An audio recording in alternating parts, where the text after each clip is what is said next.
우리 다 함께 사도신경으로 신앙 고백하심으로 우리 화요일 새벽 기도회를 하나님께 올려드리겠습니다. 나는 전능하신 아버지 하나님, 천지의 창조주를 믿습니다. 나는 그의 유일하신 아들 우리 주 예수 그리스도를 믿습니다. 그는 성령으로 잉태되어 동정녀 마리아에게서 나시고 본디오 빌라도에게 고난을 받아 십자가에 못 박혀 죽으시고 장사된 지 사흘 만에 죽은 자 가운데서 다시 살아나셨으며 하늘에 오르시어 전능하신 아버지 하나님 우편에 앉아 계시다가 거기로부터 살아있는 자와 죽은 자를 심판하러 오십니다. 나는 성령을 믿으며 거룩한 공교회와 성도의 교제와 죄를 용서받는 것과 몸의 부활과 영생을 믿습니다. 아멘. 우리 다 함께 찬송가 285장 찬송 부르시겠습니다.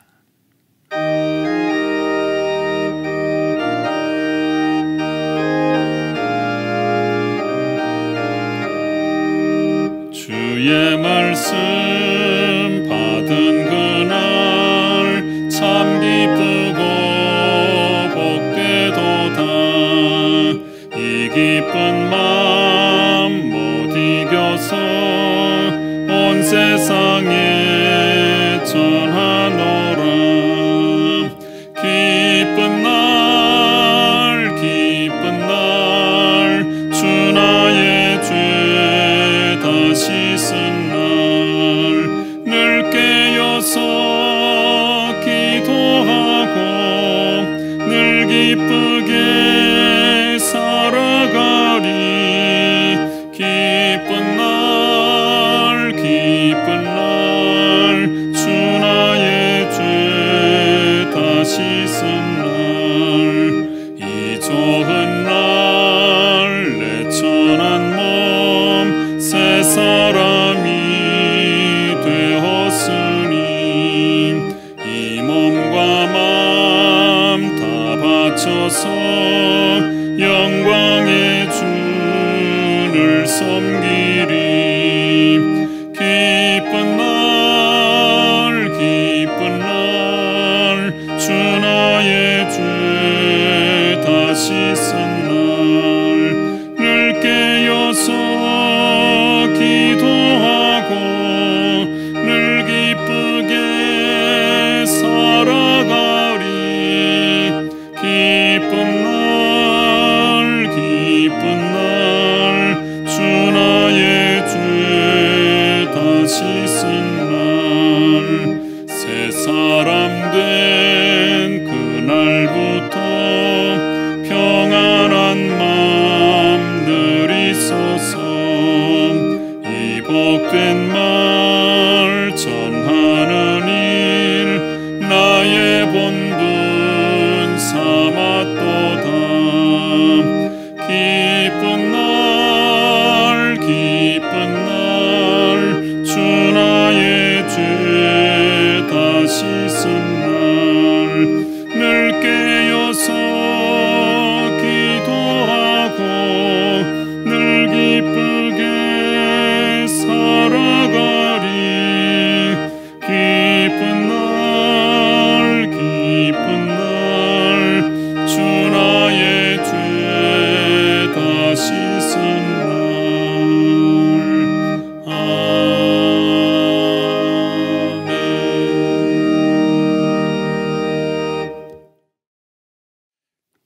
오늘 우리에게 주시는 하나님 말씀은 로마서 1장 18절 말씀부터 25절까지의 말씀이 되겠습니다.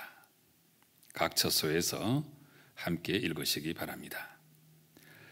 하나님의 진노가 불의로 진리를 막는 사람들의 모든 경건하지 않음과 불의에 대하여 하늘로부터 나타나나니 이는 하나님을 알만한 것이 그들 속에 보임이라. 하나님께서 이를 그들에게 보이셨느니라. 창세로부터 그의 보이지 아니하는 것들 곧 그의 영원하신 능력과 신성이 그가 만드신 만물에 분명히 보여 알려졌나니 그러므로 그들이 핑계하지 못할지니라. 하나님을 알되 하나님을 영화롭게도 아니하며 감사하지도 아니하고 오히려 그 생각이 허망하여지며 미련한 마음이 어두워졌나니 스스로 지혜 있다 하나 어리석게 되어 썩어지지 아니하는 하나님의 영광을 썩어질 사람과 새와 짐승과 기어다니는 동물 모양의 우상으로 바꾸었느니라. 그러므로 하나님께서 그들의 마음의 정욕대로 더러움에 내버려 두사 그들의 몸을 서로 욕되게 하게 하셨으니 이는 그들이 하나님의 진리를 거짓 것으로 바꾸어 피조물을 조물주보다 더 경배하고 섬김이라. 주는 곧 영원히 찬송할 이시로다. 아멘. 네, 오늘 우리가 읽은 말씀 1장 18절 이하의 말씀은 죄의 심각성, 또 그 죄의 결과, 그리고 하나님의 심판에 대해서 쭉 설명을 하고 계시고, 이걸 이제 묶어서 표현하자면 하나님의 진노, 이렇게 표현할 수 있는데, 이 내용들을 제가 조금 있다가 설명을 드리기로 하고, 어제 서론 부분을 너무 많이 설명하느라고 시간이 많이 가서 로마서의 가장 중요한 부분 16절과 17절 말씀을 설명드리지 못했는데, 이걸 오늘 먼저 설명을 좀 드리고 오늘 본문의 말씀을 해설해 드리도록 하겠습니다. 14절에서 바울은 빚진 자 의식을 표현했죠. 내가 복음의 빚진 자다. 참 이 마음은 우리 모든 그리스도인들이 함께 갖고 있어야 되는데, 그래서 어떻게 하든지 바울은 이 복음을 전하려고 힘써 노력했고, 어제 말씀드린 것처럼 바울의 정체성, 나는 예수 그리스도의 종이다, 나는 사도로 부르심을 받았다, 나는 오직 복음을 위하여 부르심을 받았다, 특별히 나는 이방인에게 복음을 전하기 위하여 부르심을 받았다, 이런 것들이 바울의 자의식 정체성인데, 그래서 어제 읽었던 말씀에 구구절절이 나타나 있는 것처럼 바울은 어떻게 하든지 이 복음을 전하기 위해서 최선을 다했던 사람입니다. 그야말로 이 복음에 대해서 빚진 자 의식을 갖고 살았던 사람이라, 그렇게 말할 수 있습니다. 그러고 나서 이제 이 복음이 뭐냐? 너무나 짧은 이 두 절 말씀 16절과 17절에서 이 복음에 대해서 우리에게 잘 설명을 해주고 있습니다. 먼저 내가 복음을 부끄러워하지 아니한다, 이 말씀을 하고 있죠. 이 말의 의미는, 여러분, 십자가는 가장 끔찍하고 흉악한 범죄인을 사형하는 그 사형틀이 아니겠습니까? 그런데 이 십자가에 매달려 죽은 예수가 구원주가 된다고 하니까 이제 그게 무슨 말이냐 이러면서 복음을 부끄러워하는 사람들도 많이 있었던 것 같습니다. 그래서 그걸 염두에 두고 내가 복음을 부끄러워하지 아니한다, 이 말을 먼저 하고 있고, 그 다음에 이 복음은 모든 믿는 자에게 구원을 주시는 하나님의 능력이 됨이라 그랬습니다. 여러분, 복음은 유앙겔리온, 기쁜 소식이죠. 기쁜 소식. 우리가 구원받는다고 하는 기쁜 소식이 바로 이제 복음인데, 왜 이 복음이 하나님의 능력이 되는가? 네, 제가 장례 예배 중에 자주 이 말씀을 드리죠. 우리가 정말 죽었다 깨나도 우리 힘으로 어찌할 수 없는 두 가지가 있어요. 한 가지가 죄의 문제예요. 죄의 문제. 그 다음에 한 가지는 죽음의 문제입니다. 네, 이 두 가지는 우리 인간으로서 어쩔 수가 없는 거죠. 그런데 이 죄의 문제, 공부한다고 되는 것도 아니고, 돌을 닦는다고 되는 것도 아니고, 노력한다고 되는 것도 아니고, 어찌할 수 없는 이 죄, 우리 인간의 철천지 원수, 이 죄의 문제를 예수님께서 십자가에 못 박혀 돌아가심으로 말미암아 말끔하게 해결해 주신 겁니다. 그 다음에 죽음의 문제, 이 죄의 결과는 죽음인 거지요. 그런데 이 죽음의 문제조차도 예수님께서 사흘 만에 부활하심으로 말미암아 잠자는 자들의 첫 열매가 되어 주심으로 이 죽음의 문제까지도 다 해결해 주셨습니다. 그래서 이 십자가와 부활, 이 우리 기독교의 두 기둥인 거죠. 네, 십자가와 부활. 우리가 어찌할 바 알 수 없는 죄와 죽음의 문제를 해결한 바로 십자가와 부활입니다. 십자가가 바로 죄의 문제를 해결했고 부활이 바로 죽음의 문제를 해결한 거죠. 예, 바로 이런 면에서 복음이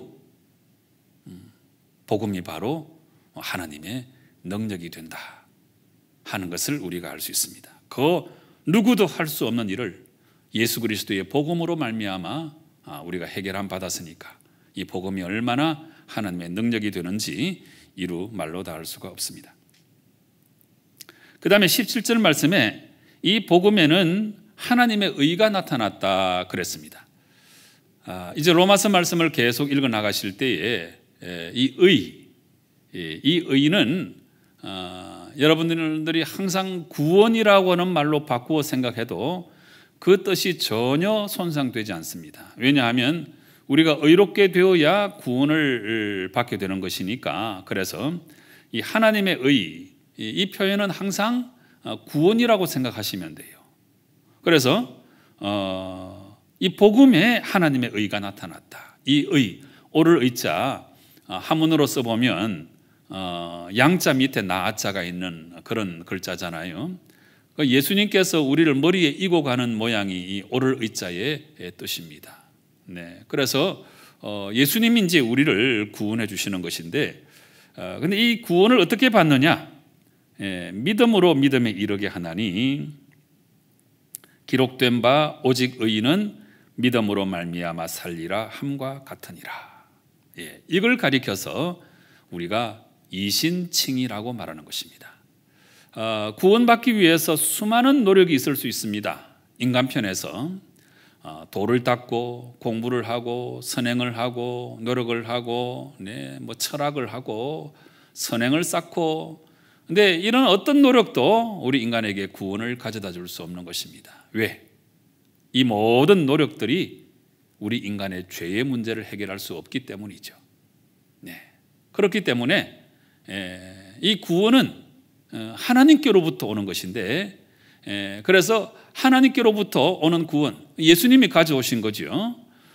그래서 하나님께서 예수님을 통해서 이루신 구원, 이것을 믿는 거, 믿는 길밖에 없는 거예요. 내 힘으로 안 되니까 예수님께서 이루어 주신 것을 우리가 믿을 때에 우리도 의로워질 수가 있는 거죠. 네. 이것이 바로 이 17절에서 말씀하시는 이신칭의의 복음입니다. 그래서 이 유앙겔리온, 기쁜 소식 16절과 17절에 설명하는 내용을 제가 다 설명을 드렸는데, 복음은 부끄러운 게 아니다. 그 다음에 복음은 구원의 능력이 된다. 그 다음에 복음에는 하나님의 의가 나타났다. 복음 속에 하나님의 구원이 있다는 말이에요. 그 다음에 복음은 곧 이신칭이다. 믿음으로 우리가 복음을 받아들이면 된다. 네.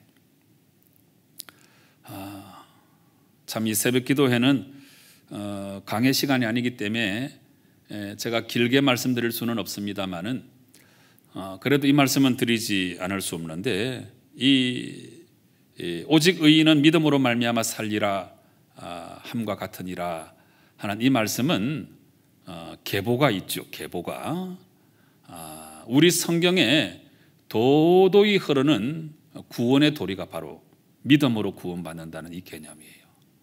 네. 우리가 율법을 잘 지키면 구원받는다 이렇게 생각할 수 있는데 그건 아닙니다. 제가 이런 질문 자주 드렸잖아요. 출애굽 사건이 먼저입니까? 시내산 사건이 먼저입니까? 출애굽 사건이 먼저인 거죠.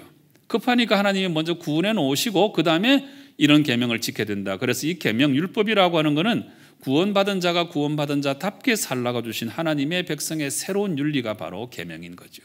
계명 잘 지킨다고 구원받는 게 아닙니다. 아무리 잘 지켜도 하나님이 구원해 주지 않으시면 어떡하겠습니까? 어떡하긴 뭘 어떻게 할 수 없는 거죠. 어쩔 수 없는 거예요. 구원은 하나님께로부터 오는 것입니다. 근데 이 율법이 나타나기 전부터 하나님께서 믿음으로 말미암아 구원받는다는 사실을 아브라함을 통해서 말씀해 주셨죠. 창세기 15장에 아브라함이 하나님께서 설명해 주시는 그 시청각 교육을 통해서 그걸 믿으니까 아브라함이 믿으니까 하나님께서 이 믿음을 그의 의로 여기셨다. 그렇게 말씀해 주셨어요. 그 다음에 17절에 나오는 이 말씀은 사실은 하박국 말씀을 인용한 거죠. 하박국 2장 4절 말씀. 오직 의인은 믿음으로 말미암아 살리라. 믿음으로 의로워진 의인은 산다, 이런 뜻이에요. 네. 하나님을 믿는 믿음으로 의로워진 사람이 결국에는 살게 된다. 이 하박국의 정신이죠. 그 다음에 어제도 설명드린 것처럼 마틴 루터가 이 17절 한 절을 가지고 복음의 그 내용을 깨닫고 종교개혁을 불러일으켰던 말씀이죠. 그래서 이 17절에는 너무너무 중요한 우리 기독교 구원의 도리가 역사 속에 도도히 흐르고 있다 하는 것입니다. 그래서 이신칭이 오직 믿음으로 말미암아 구원을 얻는 것입니다. 그래서 로마서 말씀은 이 1장 17절 말씀이 가장 중요한 핵심 구절입니다. 로마서 말씀은 연역적이라고 할 수 있죠. 이런저런 증거를 다 들이댄 다음에 나중에 그래서 이렇다, 이게 이제 귀납법인데 그렇게 설명을 안 하고 1장 17절에 이신칭의의 복음을 딱 선포해 놓고 왜 그런가 하면 여러 가지 이제 이유를 이제 설명을 하고 있는 거죠. 그래서 로마서 말씀은 연역적으로 기록되어 있는 말씀이라 할 수 있습니다. 여러분, 이 17절의 로마서 말씀이 제일 중요합니다. 꼭 붙드시기 바랍니다. 그 다음에 오늘 읽었던 본문의 말씀은 죄의 심각성, 죄의 결과, 하나님의 심판을 차례로 보여주고 있습니다. 하나님의 진노가 불의로 진리를 막는 사람들의 모든 경건하지 않음과 불의에 대하여 하늘로부터 나타나니 이 죄가 얼마나 심각한가 설명을 하고 있어요. 이는 하나님을 알만한 것들이 그들 속에 보임이라 하나님께서 이를 그들에게 보이셨느니라.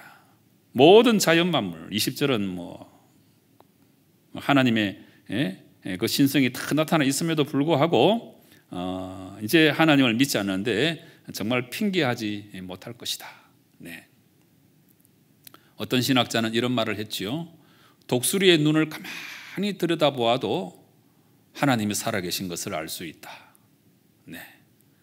이 자연 만물이 운행하고 있는 모습을 가만히 살펴보면 이걸 우연이라고 하기에는 이게 너무 억지잖아요. 하루 24시간이 천년 만년 반복이 된다는 거, 이것만 생각해 봐도 하나님이 살아계신 것을 알 수 있잖아요. 바람에 흔들리는 들풀만 보고도 하나님을 알 수 있어요.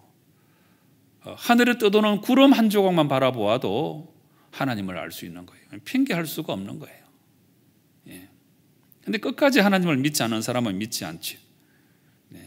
그래서 21절부터 23절까지는 그 죄의 결과인데 하나님을 알되 하나님을 영화롭게도 하지 아니하고 감사도 안 하고 생각이 허망하여지고 미련한 마음이 어두워지고 스스로 지혜 있다 하지만 어리석게 되고 썩어지지 않은 하나님의 영광을 썩어질 사람과 새와 짐승과 기어다니는 동물 모양의 우상으로 바꾸느니라. 이게 죄의 무서운 결과입니다. 어쩌면 오늘 세상 사람들은 이런 모습으로 살아가는 거지. 그러고 나서 이제 이렇게 죄악이 심각하니까 하나님이 심판하시는데 24절 25절 내버려 두사, 마음의 정욕대로 더러움에 내버려 두사 그랬는데 이 24절 25절에 나타나는 심판은 특별히 유기의 심판입니다. 유기의 심판, 내버려 두는 심판이에요. 그래, 네 마음대로 한번 살아봐라. 그 결과가 어떻게 되는지 한번 살아봐라. 그 심판 가운데 제일 무서운 심판이 유기의 심판이에요. 이 유기의 반대말이 뭘까요? 유기의 반대말은 선택입니다. 선택. 이 너무너무 감사할 주제인 거죠. 하나님은 우리를 내버려 두지 아니하시고 하나님의 백성으로 선택해 주셨습니다.